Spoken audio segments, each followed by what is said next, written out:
советском кинематографе было несколько актрис, которые считались эталонами красоты и пользовались большой популярностью у зрителей.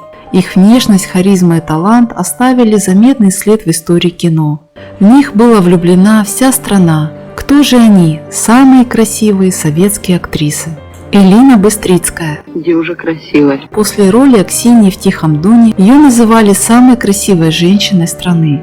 Ее сравнивали с голливудскими дивами и были уверены, что Элина Быстрицкая красивее. Замуж артистка вышла один раз за чиновника из Министерства внешней торговли Николая Ивановича Кузьминского.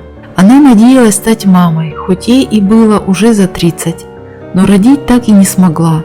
С мужем Быстрицкая прожила 27 лет, а в 1985 году внезапно развелась. Замуж Быстрицкая больше не вышла. Она трудилась до конца жизни, играла в Малом театре, снималась в кино, обучала будущих артистов. 91-летней актрисы не стало в 2019 году.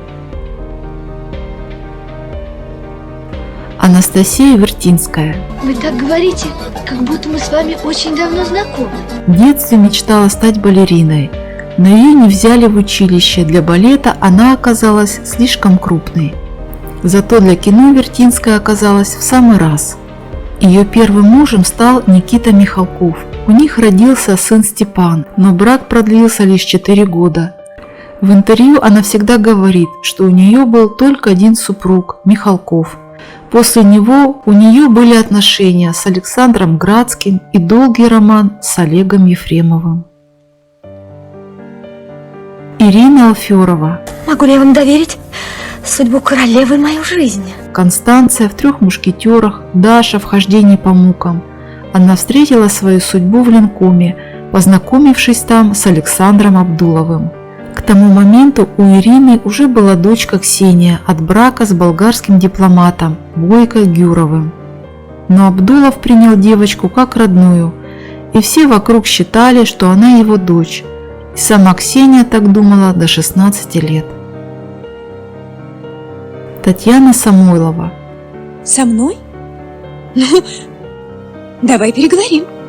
В 1957 году за фильм «Летят журавли» Татьяна Самойлова получила в Каннах премию как самая скромная и очаровательная актриса. Спустя 10 лет она сыграла главную роль Вани Карениной. Многие считают, что более красивой Карениной на экранах не было. Ее сравнивали с Одри Хепберн. Кстати, Самойлова – единственная советская и российская актриса, чей отпечаток ладони запечатлен в Каннах. В Париже ее именем названа аллея роз, а имя внесено в список лучших актрис 20 века. Ирина Скопцева. На парижской премьере «Войны и мира» у Ирины Скопцевой интересовались, не было ли в ее роду дворян, на что она отвечала, что она просто актриса. Аристократкой она была на экране и в жизни, с лицом, в котором отражались целые века. Наталья Фатеева. Ее красота способна была покорить любого мужчину. Все браки заканчивались тяжелыми разводами. С годами актриса утратила свою привлекательность, здоровье и дружбу с детьми, а внук и вовсе не хочет знать бабушку, которая заставила его мать оставить его в детском доме. Людмила Чурсина. Здесь уже общежитие. С самого детства Людмила Чурсина стеснялась высокого роста, который впоследствии станет ее визитной карточкой. Даже поступив в легендарную «Щуку», начинающая актриса продолжала твердить, что заняла чужое место незаслуженно. Комплексы и низкая самооценка заставляли красавицу ощущать дискомфорт. Официально замужем она была трижды – за режиссером, океанологом и даже сыном генсека. Но никто не смог сделать ее счастливой. Ирина Купченко. Ее называют Мэрин Стрип российского кино. Ирина Купченко – строгая, обаятельная, интеллигентная женщина. Талантливая актриса стала образцом для подражания многих современниц. Ирина Купченко родилась 29 февраля 1948 года в Вене, где служил ее отец военный. Мама смогла записать дочке другую дату рождения – 1 марта. Ольга Остроумова. Она считалась одной из первых красавиц советского кино, но сама актриса не считала себя красавицей и относилась к этим званиям с равнодушием. Надо уметь жертвовать, отдавать себя. И чем больше отдаешь, тем больше получаешь, говорила актриса. Ее третий супруг – актер Валентин Гафт, с которым она прожила до его смерти в 2020 году. Наталья Андрейченко. Красавица-актриса всегда пользовалась успехом среди мужчин. Обворожительная улыбка, незабываемые глаза и талант. Но в один момент звезда экрана бросила все и уехала искать счастья в далекой Америке. Она надеялась пробиться в Голливуде, однако этого не произошло. Майя Менглет. Ты сама меня любишь. Вот так. После фильма «Дело было в Пенькове» ее полюбила вся страна. С мужем она прожила всю жизнь. Позже супруги эмигрировали в Австралию. Изольда Извицкая. После фильма «41» она проснулась настоящей мировой звездой.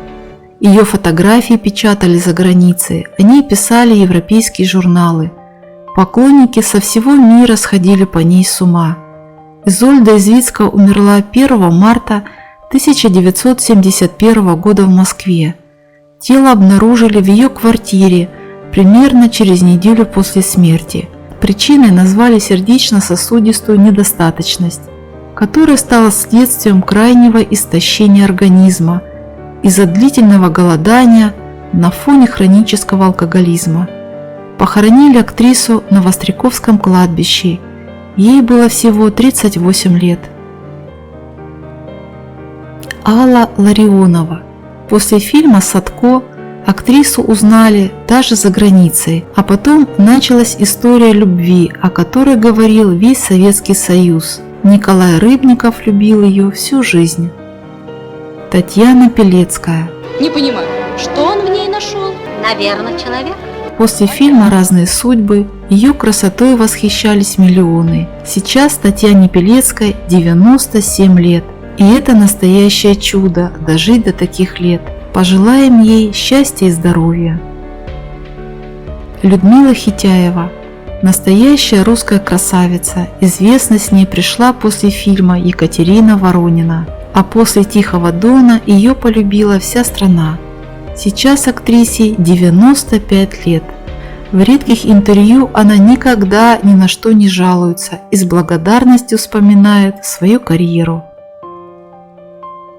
Юлия Борисова. Роль Настасьи Филипповны в фильме «Идиот» прославила актрису. Муж Юлии Борисовой – советский театральный деятель, актер Исай Спектор. Они познакомились в родном театре актрисы. Надежда Чередниченко. Когда-то Надежду Чередниченко знала вся страна. Яркая актриса с эффектной внешностью, она была настоящей звездой 50-х. Ее любили режиссеры, зрители, мужчины. А потом все постепенно начало исчезать. Клара Лучко. Ой, Люба, да я же вас знаю. Ее называли прекрасной, великолепной и неувядающей. Высокая и стройная, в комедии Ивана Пырьева «Кубанские казаки» 25-летняя начинающая актриса сразу заняла место среди любимых актеров. За всю жизнь она не сделала ни одной пластической операции, не сидела на диетах и не обращалась к косметологам. В 2000 году Американский институт географии присвоил Кларе Лучко звание «Женщина тысячелетия» за неувядающую красоту, женственность и творческую доброту. Наталья Кустинская – актриса с выразительными глазами и пухлыми губами, которую сравнивали с Бриджит Бардо. Нону Терентьеву называли ошеломительно красивой актрисой с несоветской внешностью, хрупкая, с тонким станом, с гипнотическим взглядом больших глаз. Внешность Ноны Терентьевой сравнивали с такими красавицами Голливуда, как Мэрилин Монро и Грета Гарбо. Зинаида Кириенко была одной из самых красивых и талантливых актрис. 50-х, 60-х годов, а всесоюзную славу принесла ей роль жены Григория Мелехова в фильме «Тихий Дон». Но после своего триумфа она была вынуждена дважды делать долгие паузы в съемках. Руфина Нифонтова была тонкой и женственной, с голубыми глазами и светло-русыми волосами, чуть с рыжиной. При этом сама актриса не считала себя красавицей и была убеждена, что получать роли в кино ей мешает непривлекательная внешность. Нинель Мышкова. Ее называли русской Гретой Гарбо за аристократическую стать и неземную отстраненность. Многие считали ее одной из самых красивых и талантливых актрис своего времени. Один критик воскликнул: «Ее красота внушает трепет». А знаменитый французский актер Жерар Филипп назвал ее женским совершенством.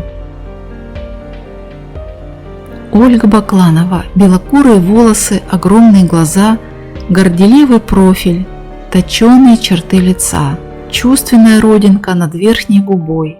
В Голливуде актрису прозвали «русской тигрицей» за темпераментность и соблазнительность создаваемых образов. Маргарита Терехова. Мошенник. Я бы должна убить такого. Актрису называли одной из самых красивых и загадочных в советском кинематографе. Она запомнилась ролями загадочных аристократок. Например, Дианы в «Собаке на сене» и Миледи в «Д'Артаньянах и трех мушкетерах». Критики писали о ней как об актрисе магического обаяния, красоты и редкого таланта. К сожалению, сейчас 83-летняя Терехова тяжело болеет.